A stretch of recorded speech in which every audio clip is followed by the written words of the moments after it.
वपुषा तद्विष्णु परं पदं सदा पश्यन्ति सूर्यः वीरचक्षुरात्मानं मणोऽणीयां महितो मह्याम् युष्माज्जातं जगत् सर्वं युष्मिल्लयो प्रीयते तेनिदं धारयति च तस्मै परमात्मने नमः। गुरुर्ब्रह्मा गुरुर्विष्णु गुरुर्देवो महेश्वरा साक्षात् गुरु ही परब्रह्म तस्मै श्री सद्गुरुवे नमः। सद्गुरु के चरणों में स्वागत से नमन करते हुए उपस्थित दिव्य चक्षुमान सभी आत्मबंधु सती स्वरूपा देवियों व बालकगण सभी को स्वागत से नमन करते हुए आज गीता अध्याय 5 का संन्यास योग नामक अध्याय है, जिसमें भगवान कृष्ण ने अर्जुन को कर्म और ज्ञान के विषय में समझाया है। और गीता उपनिषद मतलब भगवान ने गीता उपनिषद का इसलिए नाम रखा है क्योंकि श्लोकों को ठीक ढंग से हिंदी में अनुवाद करते हुए भगवान ने पूरी गीता को हिंदी में अनुवादित करके और ये दिखा दिया कि भगवान कृष्ण ने अर्जुन को श्लोकों के माध्यम से इस विश्व रूप परमात्मा का यथार्थ दर्शन कराया था। क्योंकि श्लोकों में कुछ हमारे विद्वानों के द्वारा टिप्पणी करने में भ्रांतियाँ हो जाती हैं, तो उस विश्व रूप परमात्मा का यथार्थ स्वरूप का बोध न होने के कारण ज्ञान भ्रम हमारा समाप्त नहीं होता है। इसीलिए जब ये ज्ञान में से भ्रम समाप्त नहीं होता है तभी अवतार का जन्म होता है। इसी भ्रम को समाप्त करने के लिए, इसी भ्रांतियों को समाप्त करने के लिए हमारे इस धराधाम पर नवम बुद्ध अवतार भगवान श्री महाराज चैतन्य नारायण स्वरूप में आकर के और जो भी हमारे धार्मिक ग्रंथों में भ्रांतियाँ थीं उन भ्रांतियों को समाप्त करके और ये यथार्थ में बता दिया कि जैसा है और जैसा रहेगा परमात्मा सदैव दिखाई देने वाला है, परमात्मा कभी लुप्त नहीं होता। तो इसी प्रकार से ये भ्रांतियाँ हमारे अर्जुन के अंदर आ गई थी। तो 5वें अध्याय में भगवत गीता के संन्यास योग नामक 5वें अध्याय का प्रारंभ, दूसरे अध्याय का नाम ज्ञान योग था। दूसरे अध्याय में ज्ञान योग के विषय में भगवान कृष्ण ने अर्जुन को समझाया था। तीसरे अध्याय में कर्म प्रतिपादन किया बिना ज्ञान के कर्म नहीं हो सकते। भगवान कृष्ण ने कहने का तात्पर्य था कि जब तक हमारे अंदर ठीक ढंग से कोई ज्ञान की प्राप्ति नहीं होगी तो कर्म की ठीक ढंग से कर्मशील हम नहीं बन सकते, ठीक ढंग से कर्म नहीं कर सकते। क्योंकि यहाँ पर भगवान ने प्रत्यक्षीकरण के माध्यम से ये बताया है कि जैसे कि ये बतासा रखा है, ज्ञान हो जाए, इंद्रियां काम ना करे तो ज्ञान होते और कर्म ना हो तो क्या सही हो जाएगा? जैसे कि हमने कह दिया दिल्ली चले गए तो क्या दिल्ली चले गए? या हमने कह दिया मेरठ चले गए तो क्या चले गए? ज्ञानों से शब्द का ज्ञान तो हुआ परंतु वहां तक अभी पहुंचे नहीं।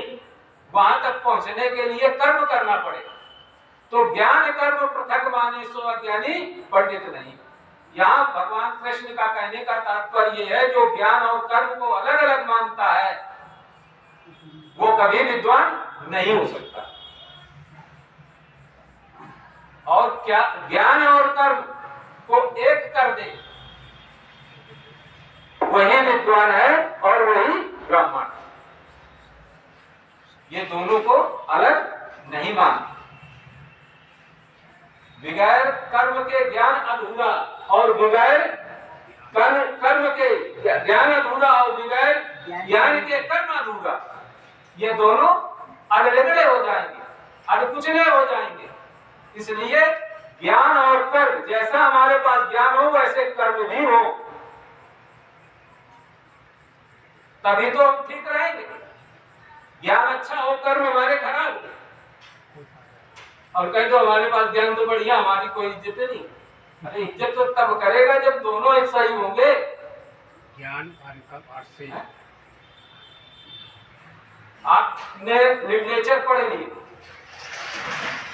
लिटरेचर पढ़ लिए, विद्वान बन गए, और एक भी लिटरेचर में जो लिखा हुआ शब्द है उसका आचरण नहीं है, आचरण से विहीन है, तो ज्ञान कैसा हो गया? पशु के समान। वो ज्ञान कैसा हो गया? पशु के समान। अगर कर्मों से विहीन है तो वो ज्ञान कैसा है? पशु के समान। पशु में और तुम में क्या भेद रहेगा? ज्ञान बढ़िया, आचरण तुम्हारे सारे उल्टे, तो पशु और तुम में क्या भेद रहेगा? इसीलिए भगवान ने यहाँ पर ज्ञान और कर्म के विषय में संन्यास योग नामक अध्याय 3 में उन्होंने ये बात अर्जुन को समझाई, और फिर संन्यास योग में ये बता रहे हैं कि इस तरीके से इसे जानने से ठीक ढंग से हम ज्ञान की प्राप्ति कर सकते हैं। अब अभी यहाँ तो शब्दों के माध्यम से ही भगवान कृष्ण अर्जुन को समझा रहे हैं।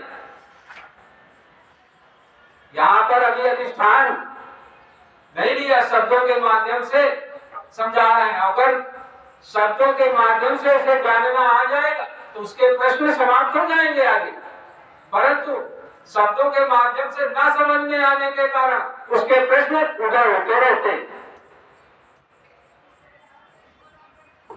तो प्रैक्टिकल युक्ति ये ज्ञान, प्रैक्टिकल युक्ति ये ज्ञान जो भगवान मायानंद जी ने दर्शाया है, अध्यात्म विज्ञान पद्धति के माध्यम से देखना,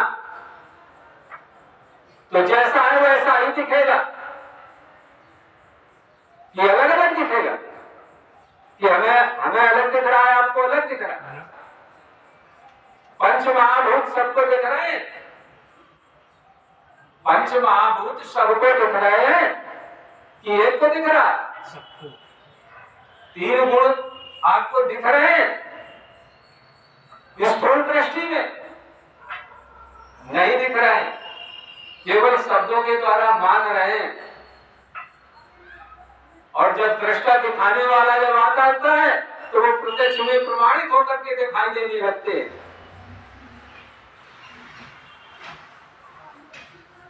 तो वो उसका अधिकारी जो आता है वही दिखा सकता। सब में ये सामर्थ्य नहीं है कि जो उस पर प्रत्यक्षीकरण को ठीक ढंग से समझा सके। ये सामर्थ्य हमारे भगवान नारायण मायानंद चैतन्य के द्वारा ये जो प्राप्त हुआ है, प्रकाश दिव्य जो देखने का प्रतिक्षण अवसर प्राप्त हुआ और होता रहेगा, क्योंकि ये दिव्य चक्षु अगर जिसके हृदय में समाहित हो जाता है तो सदैव ये प्रकाश उजाला के रूप में बना रहता है। उसके हृदय में ये प्रकाश समाहित जाता तो सदैव परमात्मा दिखाई देता है। कभी ऐसा एक क्षण नहीं है कि जो परमात्मा से अलग हो जाए। चौथे अध्याय में ज्ञान कर्म संन्यास योग कहा गया है, जिसने अपने ज्ञान को कर्म में और अपने कर्म व्यवहार के ज्ञान में जोड़कर एक रूपता प्राप्त कर ली है। संन्यास यानी फल शक्ति। यहाँ पर भगवान ने कह दिया फल शक्ति, फल शक्ति न हो, भला शक्ति न हो और आसक्ति मतलब आसक्ति भाव न हो, उस आधार से जो कर्म करता है, फल की चेष्टा न रखते हुए जो अपने कर्मों में रूढ़ रहता है।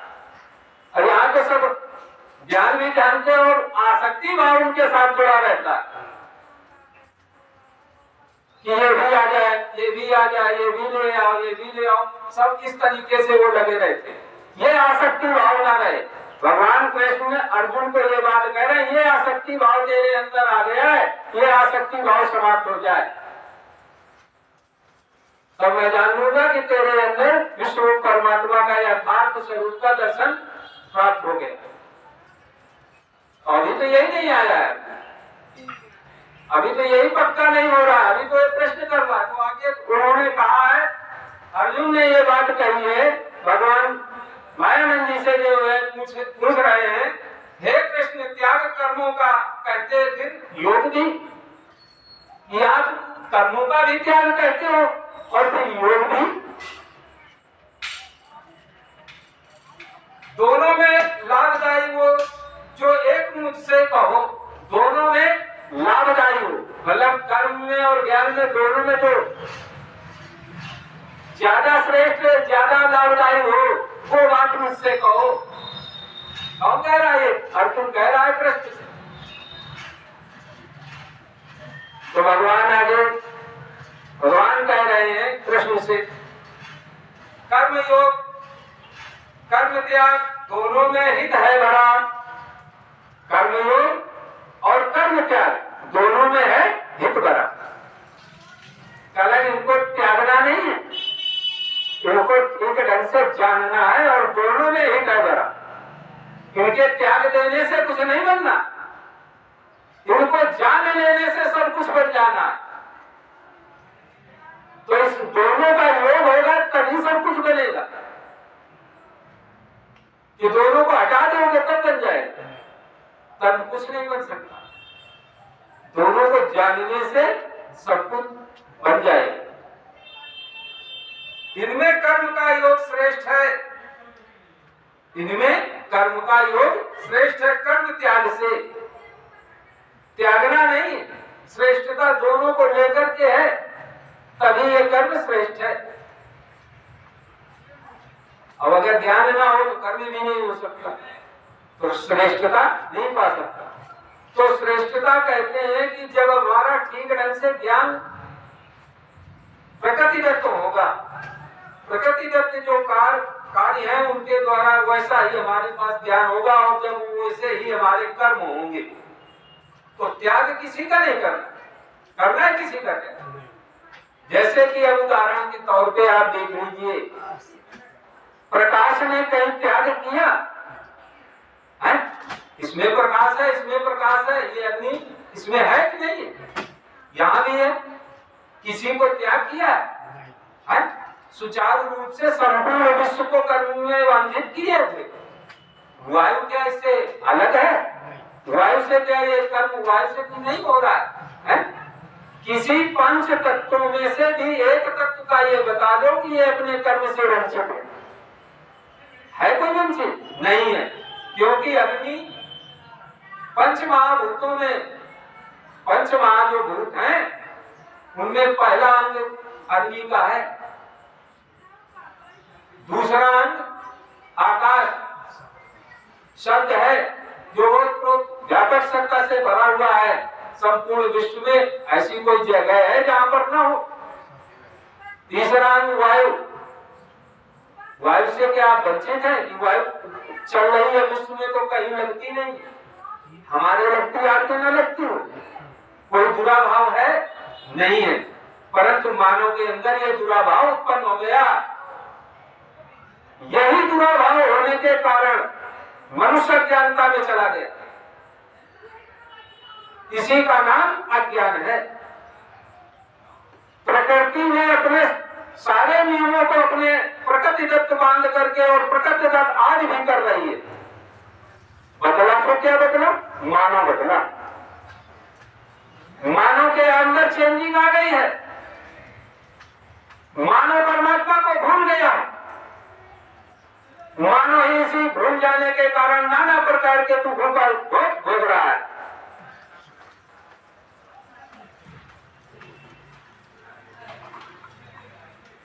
तो हम उस परम पिता परमात्मा की ठीक ढंग से जानकारी प्राप्त कर ले, जिससे हम उससे वंचित न हो पाए। क्योंकि ये मानव देह जो पाई थी उस परम पिता परमात्मा को जानने के लिए ही इस नरदेह में आए हैं, तो उसे जाने, यही सुगम अवसर है, यही सुगम अवसर है विज्ञान पद्धति के माध्यम से उस विश्व रूप परमात्मा का यथार्थ दिव्य स्वरूप जानने का। और अगर आज भी वंचित हो गए तो त्रिकाल में कभी विश्व रूप परमात्मा का यथार्थ दर्शन नहीं पा पाओगे। सुनारा माता भगवान मायानंद जी ने जो दिया है उस मौके को भूल ही न जाने दो, इससे कुछ पाले और अपने जीवन को धन्यवाद बनाए, जिससे आपका, आपके परिवार का और आपके विश्व का कल्याण होगा। ये मेरा ही कल्याण होगा, संपूर्ण विश्व का कल्याण होगा, क्योंकि संपूर्ण विश्व इसी से बना हुआ है, ऐसे परमात्मा से,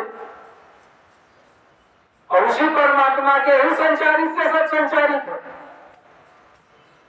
ये अलग है कोई, और कोई अलग हो तो बता दे, क्योंकि एक क्षण नहीं लगेगा परिवर्तन होने में। अगर विश्व में से अग्नि हटा दी जाए तो सारा विश्व समाप्त हो जाएगा। वायु का संचार रोक दिया जाए तो पूरा विश्व संचार रुक जाएगा। जल का संचारित रोक दिया जाए तो पूरा विश्व समाप्त हो जाएगा। आप किस बुढ़ाने में भूले, परमात्मा हो सकता है कि आप अनर्गल कार्य करते हुए भी आपको क्षमा कर रहा है और आपके साथ सदैव खड़ा रहता है, आपसे कोई विरोधाभास नहीं करता है, वो आपके साथ कंधे में कंधा लगा के चलता है, फिर भी आप परमात्मा को गुमराह करते हो। गुमराह इसलिए करते हो सत्य की पहचान के लिए, सत्य के पास जाना नहीं चाहते हो, क्योंकि भोग राधिकाओं में जो तेल और जो आनंद प्राप्त हो रहा है उसे छोड़ना नहीं चाहते। तो ये क्षणिक आनंद आपको क्षणिक मिलेगा, और अगर ये उसे छोड़कर इसमें परमात्मा की शरण में आ जाओगे तो सारे जीवन उद्धार हो जाओगे। तभी भगवान ने कहा छाड़ सब धर्मों को थाम मुझ एक को, सारे धर्मों को मतपन संविधानों को छाड़ दे अर्जुन, थाम मुझे एक को, बड़े से बड़े पापों से तुझे मुक्त कर दूंगा।